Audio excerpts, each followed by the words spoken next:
হ্যাঁ হ্যাঁ, আমি জানি যে মাটনের টেস্ট চিকেনে পাওয়া যায় না, কিন্তু একবার এইভাবে যদি তোমরা চিকেন ডাক বাংলো বানাও তাহলে অবশ্যই মাটনের টেস্ট পাবে, আমি কথা দিলাম। কিছুই না, প্রথমে 1 কেজি চিকেন নিয়েছি। চিকেন ধুয়ে পরিষ্কার করে নুন, হলুদ, লঙ্কার গুঁড়ো আর সর্ষের তেল দিয়ে খুব ভালোভাবে চিকেনটা ম্যারিনেট করে রেখে দেবো।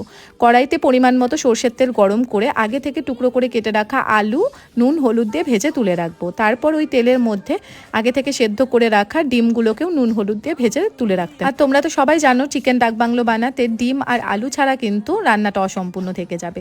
তারপর বেঁচে যাওয়া তেলের মধ্যে আরেকটু তেল অ্যাড করে শুকনো লঙ্কা তেজপাতা ফোড়ন দিয়ে 3টে মিডিয়াম সাইজের পেঁয়াজ কুচি ব্রাউন করে ভেজে নিয়ে তার মধ্যে 1 চামচ লঙ্কা গুঁড়ো দিয়ে একটু নেড়ে চেড়ে নিলাম। তারপর আদা রসুন বাটা, পেঁয়াজ বাটা, টমেটো বাটা আর কাঁচা লঙ্কা বাটা দিয়ে দিলাম পরিমাণ মতো।